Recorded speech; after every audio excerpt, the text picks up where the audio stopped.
Praise the Lord. Good morning. கர்த்தர் நல்லவர், அவர் கிருபை என்றும் உள்ளது.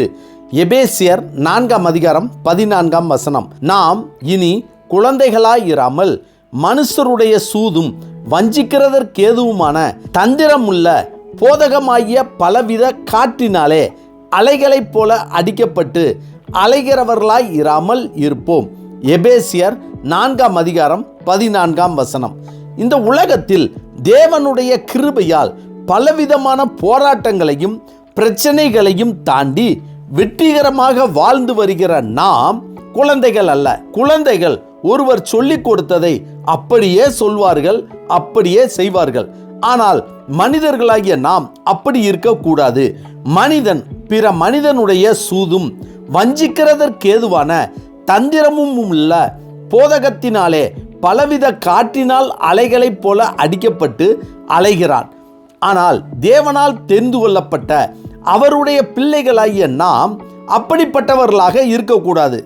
எந்த மனிதர்கள் யார் யார் நம்மிடம் வந்து சூதுக்கேதுவான தந்திரமான வஞ்சக கருத்தை சொன்னாலும் நாம் அதை கேட்டு தேவ கிருபையால் நமக்கு கொடுத்த தேவ ஞானத்தின்படி அதனை நிதானித்து மெய்ப்பொருளையும் அவற்றின் பிற்பொருளையும் ஆராய்ந்து முடிவெடுக்க வேண்டும். கர்த்தர் தம்முடைய பிள்ளைகளுக்கு தம்முடைய வழியையும் கட்டளைகளையும் எதிலும் நன்மை தீமையை அறியக்கூடிய அறிவையும் கர்த்தருக்கு பிரியமான காரியம் எது என்றும் மனித சத்தத்தையும் தேவனுடைய சத்தத்தையும் அறிந்து கொள்ளும் விசேஷித்த ஞானத்தையும் கொடுத்திருக்கிறார்.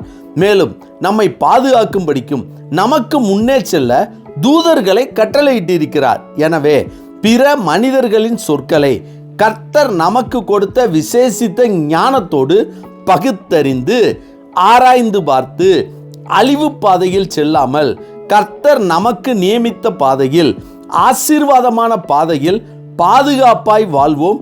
தேவனுடைய நாமம் நம் மூலமாக மகிமைப்படுவதாக. ஆமென். ஜெபிப்போமா.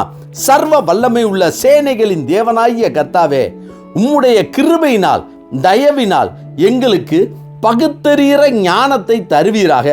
மனிதர்கள் எங்களிடம் பேசும்போது அவர்கள் சொல்கிறவற்றை நாங்கள் பகுத்தறிந்து நன்மை தீமை அறியத்தக்க கிருபையை எங்கள் தேவனாகிய கர்த்தர் எங்களுக்கு தரும்படியாய் நாங்கள் ஜெபிக்கிறோம். கர்த்தாவே, இந்த நாளை நீர் கொடுத்ததற்காய் நன்றி.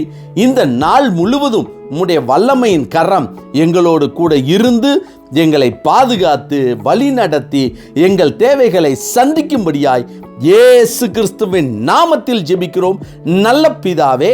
ஆமேன், ஆமேன். கர்த்தர் நல்லவர், அவர் கிருபை இன்று முழுவதும் நம்மோடு கூட இருப்பதாக. ஆமேன்.